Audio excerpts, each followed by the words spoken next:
വികസന നേട്ടങ്ങളൊന്നും പറയാൻ ഇനി മോദിക്ക് ബാക്കിയില്ല. രണ്ടു ഘട്ടം കൊണ്ട് കിട്ടിയ തിരിച്ചടികൾ കൊണ്ട് മോദിയും ബി.ജെ.പിയും ഒരു കാര്യം തീരുമാനിച്ചിരിക്കുകയാണ്. ഹൈൻഡ് കാർഡ് ഇറക്കി ശേഷിക്കുന്ന ഘട്ടത്തിൽ വോട്ട് പിടിക്കാമെന്നാണ് ബി.ജെ.പി കരുതിയിരിക്കുന്നത്. മൂന്നാം ഘട്ടത്തിൽ പൊതുവേദികളിൽ സംസാരിക്കുന്ന മോദി വായ തുറന്നാൽ മുസ്ലിം വിരുദ്ധത പറഞ്ഞു പരത്തുന്നതിനാണ് സമയം കണ്ടെത്തുന്നത്. ഇനിയുള്ള ഘട്ടത്തിലും അതേ നീക്കം തന്നെ മോദിയിൽ നിന്നും പ്രതീക്ഷിച്ചാൽ മതിയെന്നും പറയുന്നതിൽ തെറ്റ് പറയാനുമാകില്ല. പ്രതീക്ഷിച്ചതുപോലെ തന്നെ പശ്ചിമ ബംഗാളിൽ നാലാം ഘട്ട ലോക്സഭാ തെരഞ്ഞെടുപ്പിന് മുന്നോടിയായും ഹൈന്ദവ കാർഡ് തന്നെ പുറത്തിറക്കിയിരിക്കുകയാണ് പ്രധാനമന്ത്രി നരേന്ദ്രമോദി.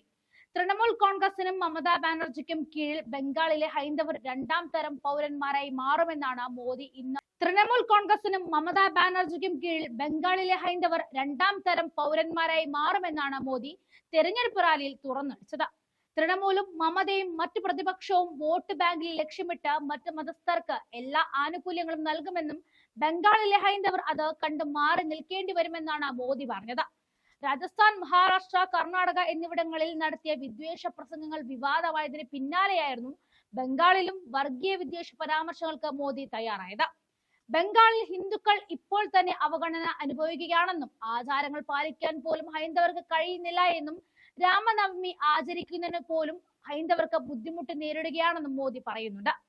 മോദിയുടെ വാക്കുകൾ ഇങ്ങനെയായിരുന്നു: ബംഗാളിനെ വോട്ട് ബാങ്കിന് വേണ്ടി തൃണമൂൽ പണം വെച്ചിരിക്കുകയാണ്.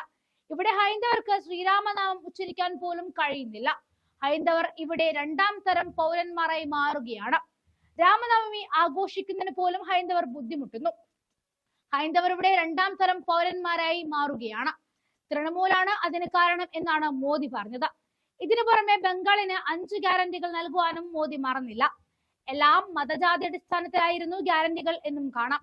താൻ ജീവനോടെ ഉള്ളിടത്തോളം കാലം മതാടിസ്ഥാനത്തിൽ സംവരണം ഉണ്ടാകില്ല എന്നും പട്ടികജാതി, പട്ടികവർഗ, OBC സംവരണം അവസാനിപ്പിക്കില്ല എന്നും പറഞ്ഞ മോദി പൗരത്വ നിയമം ഉറപ്പായും നടപ്പാക്കുമെന്നും ഒരാൾക്കും അത് തടയാനാകില്ല എന്നും ശ്രീരാമക്ഷേത്രത്തിന് അനുകൂലമായ കോടതി വിധികൾ ഒരു കാലത്തും അട്ടിമറിക്കാൻ അനുവദിക്കില്ല എന്നുമുള്ള ഗ്യാരണ്ടികളായിരുന്നു നൽകിയത്.